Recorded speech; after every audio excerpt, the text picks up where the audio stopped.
Hey everybody, it's Jeremy. Welcome back to Bozmos2, where we are playing Chaco. This is turn 6. Let's jump into things. Okay, so, pretty simple turn. We have done some site searching. We found no magic sites, unfortunate. We're gonna need to get lucky on a couple of fire sites, or else we're gonna run into some issues, but fingers crossed. And then we have 2 battles. Let's check it out. Alright, first battle, our Great Bear, who is getting pretty tough, by the way. Up to 2 pips, attack skill 19. Pretty dope. Charging into modest amount of indies. Nothing special. Certainly nothing to worry about.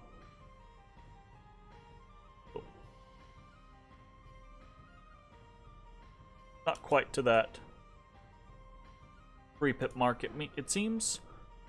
Easy peasy. And then we have a battle in the Kingdom of Dara. Okay, so we've got our 8 Katsina warriors, some Chacoan archers, and we are up against a very modest amount of indies, considering how profitable this province is, honestly. Kind of surprising, truth be told. So, get a Divine Blessing down. And our Katsina are going to run forward to the closest enemy. And they're going to make short work of the militia. Take longer with the heavy infantry, but not much longer. And should be good. I think we lose a couple of Chacoan archers to our firefight with the other archers. I guess that's potential danger, but relatively smooth fight. Let's check it out. Yeah, we lose 4 Chacoan archers to the random archers of the enemy, and that's about it. Okay, so very simple turn there. I'm gonna have to watch my hands. I've been playing some Total War here lately, and I'm back in the habit of moving my camera around with my WASD buttons. So those do not move the camera into minions. So I gotta watch out for that. All right, movements for the turn. We have with the finishing of the recruitment of Hmong 2, our second Hmong Katsina, we have a small expansion party of 6 Katsina warriors. This is going to be probably more than enough to expand into places like Kevin and Dardania and start to expand up in this general direction. Okay, so that is what we are going to do.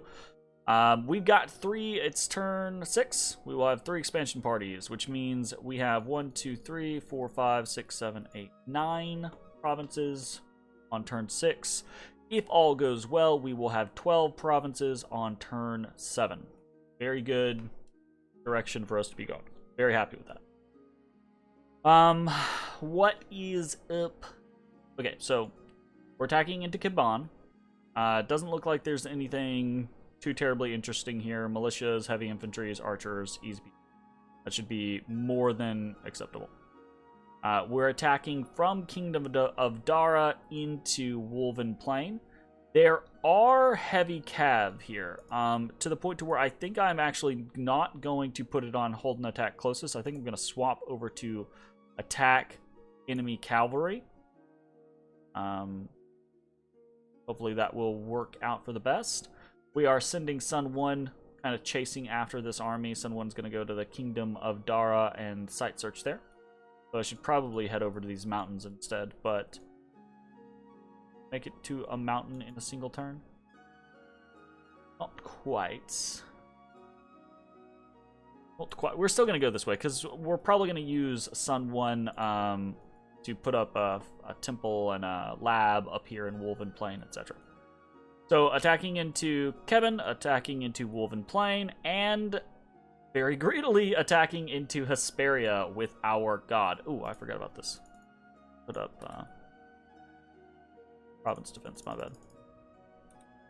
And so, why are we doing that? I had just last turn, stated that I didn't want to go down into Belmar because I thought that would be dangerous because we didn't know who was down here, right? And that it would potentially be very greedy and kind of force Bogarus's hand. That is true. That is true. I do not want to move into Belmar. But Hesperia is twice the province that Belmar is. And Talito is also twice the province that Belmar is. So I actually do kind of want to go ahead. This is greedy. I do kind of want to push the issue though. Grab Hesperia, potentially grab Talito, and then kind of like slice off this section of the continent here. Right? Whoever's down here can have whatever's down here. Bogarus can be confined to their little, situation. And then we have all of this territory that we're hopefully expanding into over the course of the next few turns. My goal, is to get very big off of this very fat, very lush land. And then just rush somebody. I say rush somebody. It's not really a rush, but overwhelm someone, basically. Bring all of our as much of our forces as we can to bear in a single direction, Bogarus or whoever, and just overwhelm them by turn 20, 25, etc. That type of scenario. Okay. This is, as we have stated before, this is greedy. This could get us into a lot of trouble. There are longbowmen, militia, and knights here. We should be able to deal with that just fine. But there's the possibility that we bump with someone and it goes super downhill. Again, though, Bogarus, not really worried about bumping with. Definitely very scales-oriented. And it looks like the same thing down here, right? This individual looks like they are primarily scales, maybe a little bit of a bless with some misfortune or something like that. But unless it's a really strong nation using like giants or something like that for expansion, I'm not really worried about going up against them, right? Even if it is those types, I would put the bear against like a couple of giants from a lot of different nations, even kind of killy giants, just because the bear has such high protection with the berserking and is going to hit so freaking hard. I feel pretty good about it. I don't feel good about like going up against ethereal units or something like that. That's an issue. That's a very big issue. But hopefully we're not really facing that. Those Therados is way the fuck over there. I don't know. We'll see. Fingers crossed, So it's risky, but we're gonna do it. What else are we doing? We have. Oh, I didn't rename these guys. But Scout 1. We are renaming this one Scout 1 because we renamed our other Scout Sea Scout 1 to differentiate. And then we'll do Scout 2. So we are sending. We'll show. We're sending Scout 1 down here to investigate this area, and we're sending Scout 2 up this way to hopefully investigate this area. I say that, you know what I should do? I should just head over here to head this way because make more progress. We just pop into Ashington. And why am I going in these two directions? I had spoken previously about sending my scout over here. Well, you can see on the map why, right? Hello. Fuck. God damn it. It's Urmor. Right. Middle-aged Urmor. So, undead Urmor. Fuck me. Fuck. Okay. That's not great for us. The reason I'm sending these scouts in those directions is because I need the scout to figure out where Urmor is. So we are sending this scout in the easterly direction to try to locate Urmor. I need to know if Urmor is kind of like down here in this direction and has just managed to expand up this way, or if Urmor is like right here or right here, wherever. We need to kind of like figure that out because Ermor is bad news for us. And it's really bad news that we have Therados in the water and Ermor on the center of this continent. Therados is obviously a problem. Ermor is also a problem. The build that I'm kind of like messing around with is this Repel build, and Repel is bad against the undead. Because part of it is a morale check, right? And the undead have very high morale, so you're less likely to effectively repel the undead. It's not impossible, right? But it's way less likely comparatively. So that's not cool. We're very unhappy about that. I'm also just unhappy about the fact that it's 2 pop kill nations basically making me feel like, well, going in this direction is just not worthwhile. Right? I feel like that's less of a concern in a map like this because of the massive amount of far travel provinces that we have, right? Being able to take Zerburia to basically everywhere else on this planet, and already being, you know, close enough to things to get off this planet here, take Skrull Point to get off, go to Anremark and get off the planet over here, right? We've got a lot of different off-the-planet options, so it's not the end of the world. Well, it's not the end of the galaxy. It just might be the end of this world for me, right? It just might not be beneficial to try to invest too terribly much in outward expansion, right? We might try to dominate. Might try. The plan with most things like this is to dominate your initial sphere of influence, right? To find if you're on this little continent, dominate this continent. If you're on this continent, dominate this continent. If you're down over here, dominate this section, right? If you're on Africa, dominate Africa, right? So obviously that's going to be the plan, but from there, the plan can really switch to who the powers are, who's on your planet, what access to other planets do you have, who's in those access points, etc.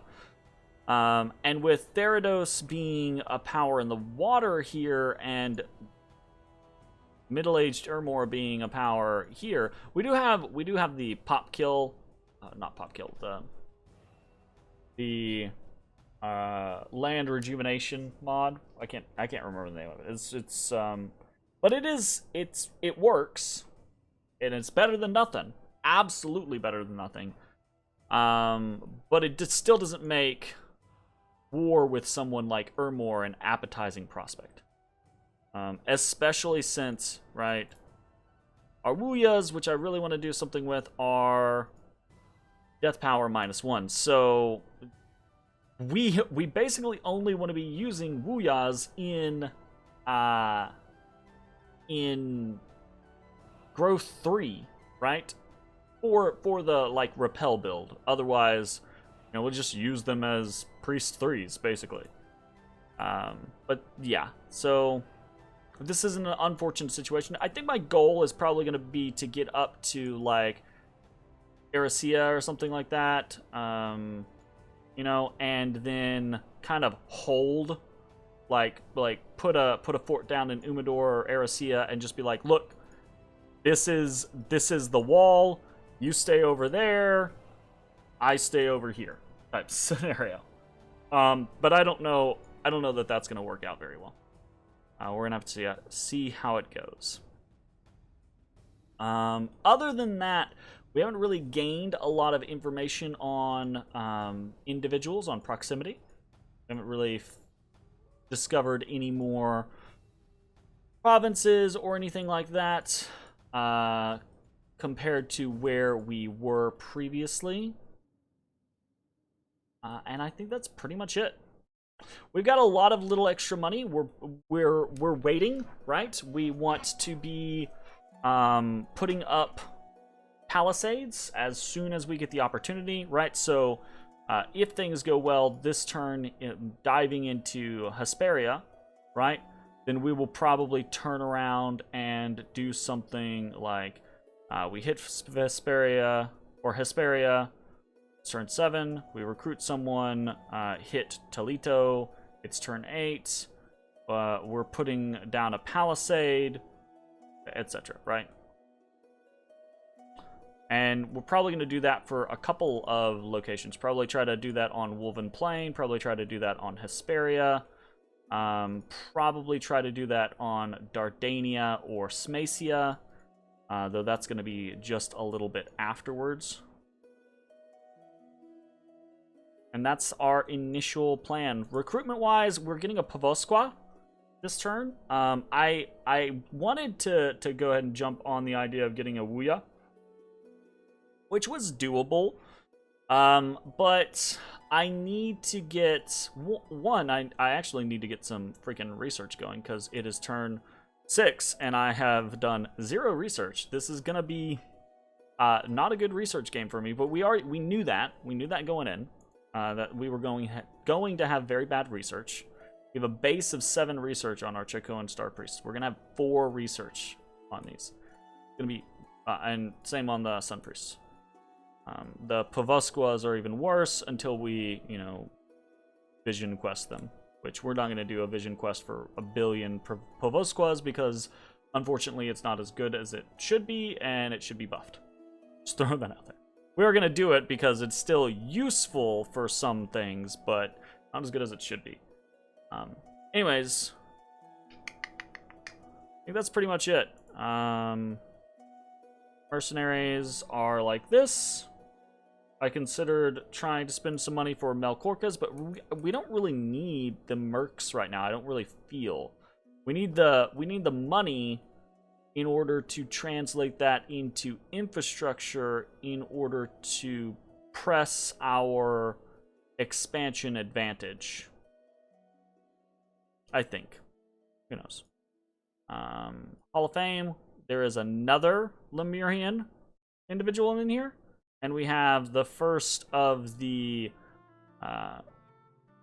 Yomis fucking weeb.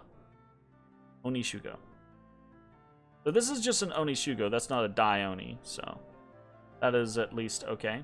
But my assumption with that means, or my assumption is that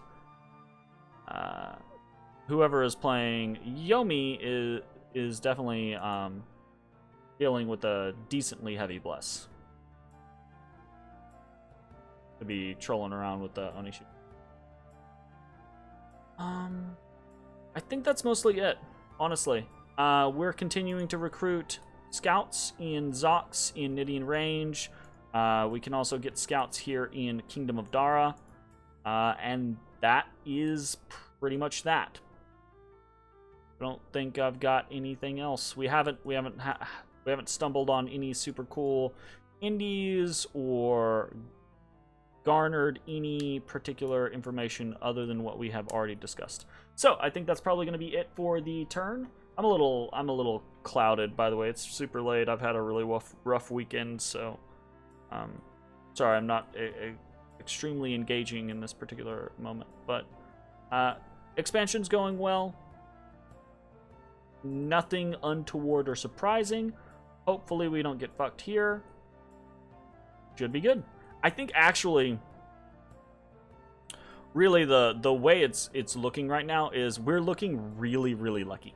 We're looking like we got a very open expanse of land. Like this, it sucks that we've got a Therados and a middle-aged Urmora over here. That's, yeah, not fun. But it's looking like we have a ridiculous amount of land to expand into. And that's, considering our scales, that's a really big deal. So, fingers crossed that is going to be enough to kind of like turn things for us. We'll see how it goes. That's going to be it for the episode. Thanks for watching. I'll see you next time. Bye, everybody.